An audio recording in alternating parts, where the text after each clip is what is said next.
Hi നമസ്കാരം, എല്ലാവർക്കും അന്നാസ് food വേൾഡിലേക്ക് ഒരിക്കൽ കൂടി സ്വാഗതം. അപ്പോൾ നമ്മളിന്നൊരു കറിയാണ് കേട്ടോ തയ്യാറാക്കിയെടുക്കുന്നത്. ചോറിൻ്റെ കൂടെ കഴിക്കാൻ പറ്റുന്ന നല്ലൊരു കറിയാണ്. പരിപ്പും ചീരയും വെച്ചിട്ട് വളരെ ടേസ്റ്റി ആയിട്ട് വേഗത്തിൽ ചെയ്യാൻ പറ്റുന്നൊരു കറിയാണ് കേട്ടോ. അപ്പോൾ ആദ്യം തന്നെ ഒരു കുക്കർ എടുത്ത് വെച്ചിട്ടുണ്ട്. നമുക്കിതിലേക്ക് ഒരു അരക്കപ്പ് പരിപ്പ് നന്നായിട്ട് കഴുകിയ ശേഷം ഇതിലേക്ക് അങ്ങ് ഇട്ട് കൊടുക്കാം.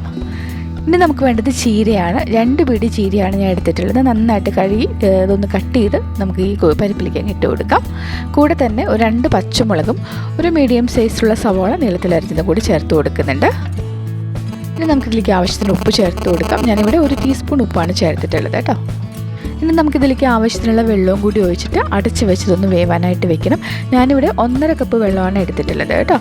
നന്നായിട്ടൊന്ന് ഇളക്കി കൊടുത്ത ശേഷം നമുക്ക് കുക്കർ അടച്ച് ഇതൊന്ന് വേവാനായിട്ട് വയ്ക്കാം. ഹൈ ഫ്ലെയിമിലിട്ട് 1 വിസിൽ വരുന്നത് വരെ വേവിച്ചാൽ മതി. അതിനുശേഷം തീ ഓഫാക്കി അതിൻ്റെ ആവിയെല്ലാം പോയി കഴിയുമ്പോൾ നമുക്ക് തുറന്നെടുക്കാം.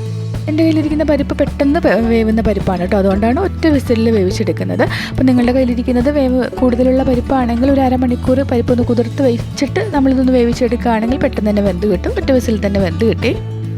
ഇത് വേവുന്ന സമയത്ത് നമുക്കിതിലേക്ക് വേണ്ടിയുള്ള ചെറിയൊരു അരപ്പ് തയ്യാറാക്കിയെടുക്കാം. മിക്സിയുടെ ചെറിയ ജാർ എടുത്തിട്ടുണ്ട്. ഇതിലേക്ക് ഒരു 1/2 കപ്പ് നാളികേരം ചിരകിയിട്ട് കൊടുക്കുകയാണ്. ഇനി നമുക്കിതിലേക്ക് 2 വെളുത്തുള്ളി ചേർക്കാം. കൂടെ തന്നെ ഒരു 3 ചെറിയ ഉള്ളിയും കൂടി ചേർത്ത് കൊടുക്കുന്നുണ്ട്. വെളുത്തുള്ളി ഞാൻ ഇച്ചിരി ചെറിയ അല്ലിയായതുകൊണ്ടാണ് 3 എടുത്തിട്ടുള്ളത് കേട്ടോ.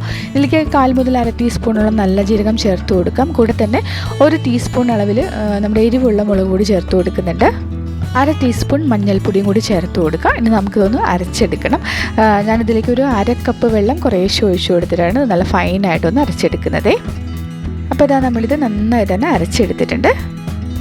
അപ്പോൾ നമ്മുടെ പരിപ്പൊക്കെ വെന്ത് വന്നിട്ടുണ്ട് കേട്ടോ. ഞാനിതിനെ വേറൊരു ചീനച്ചട്ടിയിലേക്ക് ഒന്ന് ഒഴിച്ചു കൊടുക്കുന്നുണ്ട്. 1 വിസിൽ വന്നപ്പോൾ തീ ഓഫ് ആക്കിയിട്ടതാണ്. അതിൻ്റെ ആവി പോയിട്ടാണ് ഞാൻ വേറൊരു ചട്ടിയിലേക്ക് അങ്ങ് ഇട്ട് കൊടുത്തിട്ടുള്ളത്. ഇനി ഇതിവിടെ കിടന്ന് നന്നായിട്ടൊന്ന് തിളച്ചോട്ടെ. ഒരു 2-3 മിനിറ്റ് ഇതിങ്ങനെ കിടന്നിട്ട് നന്നായിട്ടൊന്ന് തിളച്ച ശേഷം നമുക്കിതിലേക്ക് അരപ്പ് ചേർത്ത് കൊടുക്കാം. അരപ്പ് ചേർക്കാൻ നേരത്ത് തീ നന്നായിട്ടൊന്ന് കുറച്ചിട്ടേക്കണേ.